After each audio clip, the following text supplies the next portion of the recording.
People get stabbed, people get hurt, as you can see, my face. People hurt people all the time. What happened to your face? I got jumped by people in San Francisco.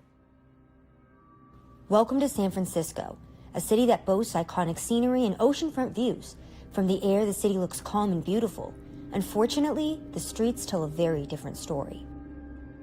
A combination of Proposition 47, the city's sanctuary status, and harm reduction programs that embolden drug use has left San Francisco in a state of turmoil as drug addiction, theft, homelessness, and violent crime run rampant throughout the city. Y'all seeing this? It's a 10 over there. You know, it's very bad. It's very bad, and it's not going to stop because we're not going to stop it. I'm trying to. I'm in the streets. I'm yelling at people to be together, to help each other, and they're going against it. So they don't want it. It's a clash. It's an obvious clash, and it's in my face, and it's in everybody's face, and they're going to continue to do it. So it's no hope for America. To highlight the realities of living in the city, I met up with San Francisco local Richie Wynn. Richie, a former drug addict himself, has lived in the city his entire life. After getting clean, he began dedicating his time to exposing the horrific realities of living in downtown San Francisco. The neighborhood has kind of took a turn for the worse ever since the fentanyl frenzy, as I like to call it. This phenomenon has kind of came out of nowhere. It took it over for heroin. If you see them with the mask and the backpack on, those are usually the people that are selling. Like this person right here smoking fentanyl right there. You know what I mean? And we're right in front of the federal building. So this corner right here, there's the public office. This corner right here is where I filmed the video with the children getting off the bus stop. This corner behind us is where kids or San Francisco residents are getting off of the bus every day. Yeah, and they're forced to get off the bus right here, which is the 14 Mission. They're forced to get off right there in the midst of an open-air drug market where people are using and selling drugs. The tensions are really high right there. I've actually had knives and guns pulled on me down there for filming. So that's why we're going to kind of just, tread lightly. They don't like being filmed too much. The Hondurans and the Guatemalans and the drug dealers that control this market right here are not too fond of cameras. They control the corners of Mission and 7th and Mission and 8th down in the other direction. So I'm kind of like sandwiched in between both of these open-air drug markets that have really flourished in the past couple of years. People are suffering. A lot of these people have mental illnesses and other things that they're struggling with. And the city's policies have made the problem worse. And in my opinion, it's actually enabling some of the drug users as far as their stance on harm reduction. There was actually a harm reduction center around the corner from where Richie lives. To show viewers just how easy it is to get paraphernalia, Richie went in to see what kind of tools they would provide to a local drug user. I'm going to go right in here in the San Francisco harm reduction site, and I'm going to see what kind of paraphernalia they're giving out today. I'll be back. So I got so much stuff. I mean, literally, they gave me a whole box of syringes. This is a whole box of syringes. Those are a whole box of syringes. I mean, literally for free, right? This is all on taxpayer dollars in these non-discrete black bags. You can't even get a plastic straw in San Francisco, let alone they're just giving away as many needles as you want. I have Narcans. I have these sanitary cookers. I have tie-offs to tie off your arm. I came out with saline water, clean saline packages to cook the dope with. These are to hold, these little tie-offs are to hold these like this. You twist it around there so you don't burn your hand while you're cooking the dope. I got... And anybody can just come into this place and grab these bags full of equipment. For free. I asked them what this was for. This is a new one that they're giving out, these chopsticks, and they said it was a pusher for a glass pipe so you could push your crack inside the pipe more, right? So they also instructed you on how to use these different types of pieces of equipment. Yes, little small pieces of tinfoil, right? They're literally giving you small pieces of tinfoil to smoke dope off of this straw like this. They even give you vitamin C, which is new to me.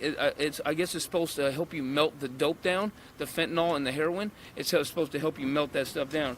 At the end there, after I got all this stuff, all this paraphernalia that they're basically giving away for free, the most alarming thing was I asked where I could go to get some help to get clean. What program can I get into right now to get clean and off the streets? And they had no idea. City officials and local journalists oftentimes claim that these programs are beneficial to the community and reduce the spread of HIV. However, I wanted to speak with former drug users who have experience overcoming addiction and ask their thoughts on harm reduction programs.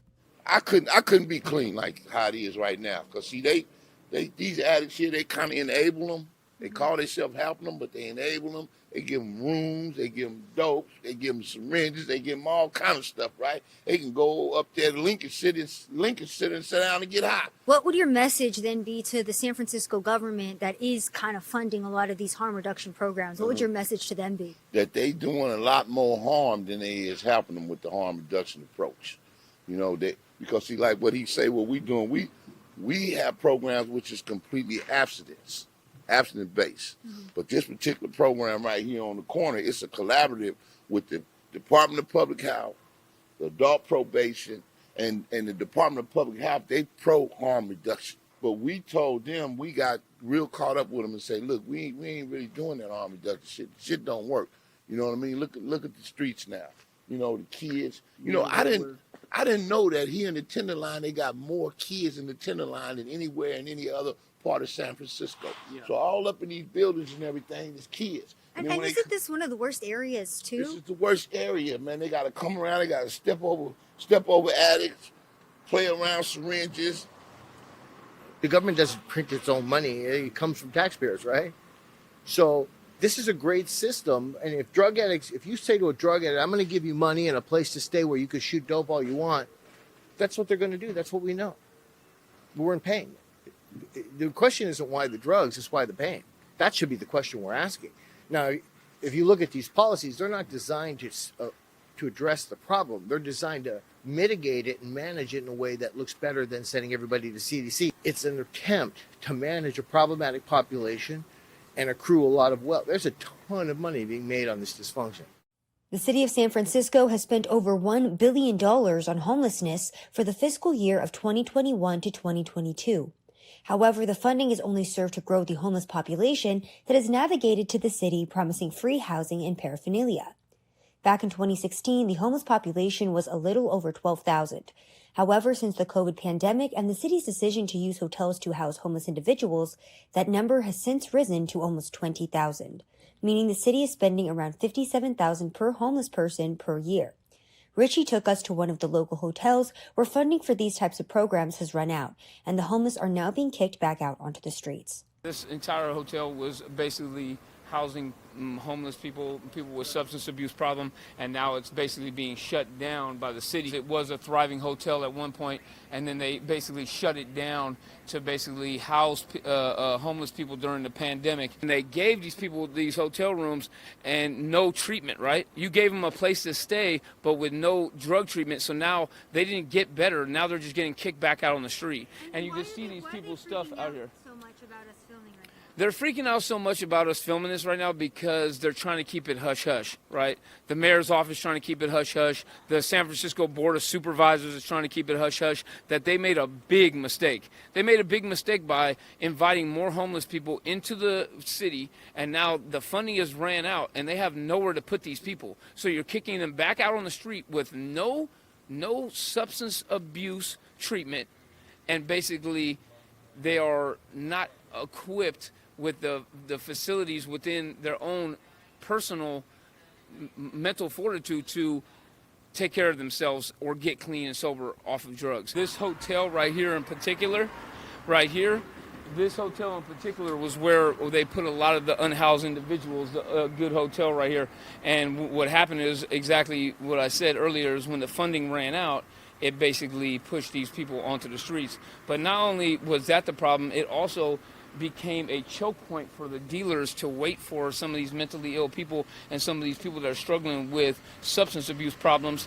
They gave them a spot to basically poach on them, if you will, because now you've sandwiched all these people into this building. So now when they come out, or when they were coming out of this building, basically they're being now bombarded with with drugs, right? These people are literally, they come up to me sometimes and still offer me drugs. And, you know, I've been clean and sober for the longest, but they just still want to push their agenda and push their drug in your face. And it causes people to relapse a lot. Locals and former police officials shared with me how the drug use, theft, and violent crime are all directly related.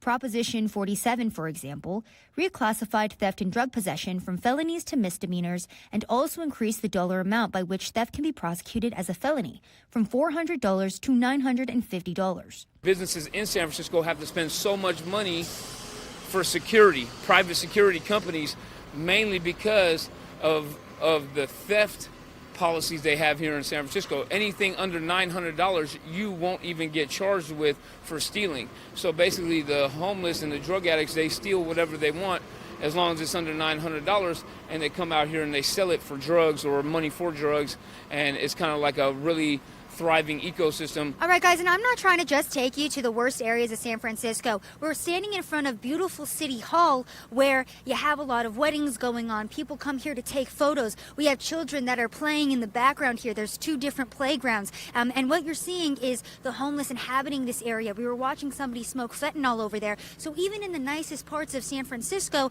we're about to go to one of the suburbs, we're seeing this type of activity. So we were just in the Tenderloin District, verifiably one of the worst areas of San Francisco. However, I do want to highlight how the crime, the drugs, and the homelessness are making their way outwards to the suburbs of the city, to the nicer areas, just like this park behind me, where just a couple weeks ago, a 10-month-old baby overdosed from fentanyl. Now, the paramedics were able to get here in time. They administered Narcan to that child, and he has since survived. But this is a very nice area. Houses being listed here for upwards of $3 million, and we are still seeing children being exposed to fentanyl in the streets. While many think the issues of drug abuse and homelessness are mostly consolidated to the downtown area of the city, horror stories like this one are starting to become more and more common. As a former user himself, I wanted to ask Richie his take on what the city could do to actually solve its drug problem. First and foremost, they have to enforce the drug laws that are on the books. They need to arrest the dealers for selling. They need to amp that up. They need to arrest individuals for having paraphernalia and for having even minor possession of a controlled substance. They need to give these individuals, at least the addicts, a 90-day flash in jail so they can get a clear mind and be able to make a concise decision and a well-thought decision about getting into rehab. And for the ones that don't want the help and that will buck at going to rehab, they may need to be forced into some type of treatment, like a mental health sweep team that come through and maybe look for people that are in a moment of psychosis, that are having suicidal ideation, and be able to get those guys into some type of facility where they can, force them to take their medication, because in jail they can't force you to take your medication. I think they might want to rethink some of the sanctuary laws, because a lot of these individuals out here selling drugs are undocumented, and they need to maybe start some type of approach to where if the individual is a repeat offender, then maybe they need to stay away, if not from the country, from San Francisco in a whole. It's really hard to even imagine them getting a handle on this situation. I would think that they would probably have to call in the National Guard, set up medical tents, get some of these people hooked up to IVs, get them fluid, get them, some serious help, because a lot of these people are just out here dying, and it's a slow, painful death, and there's no harm reduction in that.